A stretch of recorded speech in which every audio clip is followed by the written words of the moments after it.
If someone had told her that jealousy could make girls dig a hole just to bury her, she'd have laughed. But now, looking back, she realized that envy wears the softest smile and speaks in the sweetest tone before it strikes. Her name was Ogma, though in her small village, people called her Beauty, the beauty of the gods. She never asked for that name, she never wanted attention. But somehow, from the moment she was old enough to fetch water at the stream, the world noticed that before she even noticed herself. She was her parents' only child.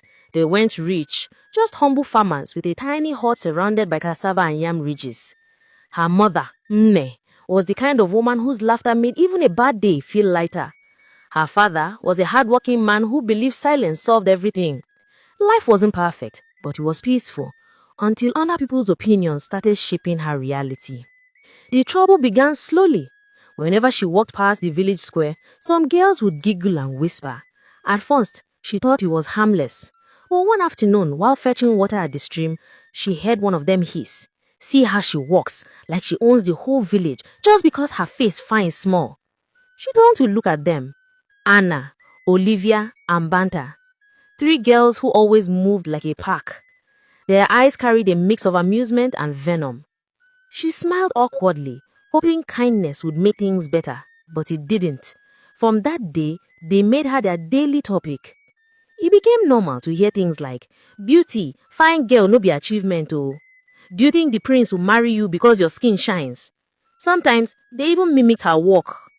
She'd go home pretending she didn't care, but the moment she closed her door, the tears came.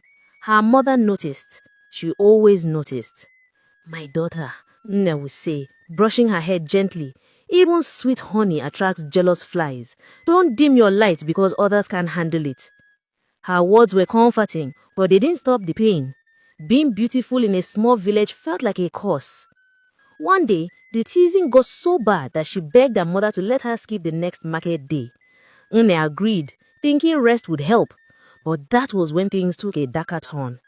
The girls started calling her names like Snake Girl and Spirit Child. They would whisper that her beauty wasn't normal, that her mother must have gone to a shrine to make her attractive. Soon, other villagers began to avoid her too. Nne was furious when she heard the rumors. She said, "They will not destroy my child's name because of jealousy." But her father, ever the quiet one, told her to calm down. People always talk. Let them talk. She wanted to believe him, but it's hard to ignore this thing when even children at the stream laugh behind your back. After a while, her mother stopped sending her to the market altogether. She said she didn't want her getting into fights or being humiliated. So, she stayed home most days, helping on the farm or cooking, but staying away only made her lonelier.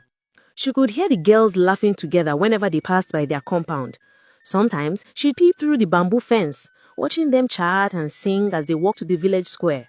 She wanted that too. Friendship, belonging. Then came the day everything changed. The town crier beat his gong and announced that the prince was ready to choose a wife. There would be a grand dance at the palace and every unmarried girl in the village was invited. The whole place buzzed with excitement. Women started sewing new wrappers, girls began practicing dance moves. She didn't plan to go. She knew what waited her there. Mockery. But her mother wouldn't hear of it. "Mama, you will go," she said firmly. "Don't let fear cage your destiny. Who knows, the gods may smile on you that day." So, she started preparing quietly. She found a beautiful wrapper in her mother's box. Nne even gave her one of her cowrie necklaces. "You look like a queen," she said, smiling proudly. But while she was dreaming of a beautiful occasion, others were plotting her downfall. The girls, Anna, Olivia, and Banta, met the next morning at the stream.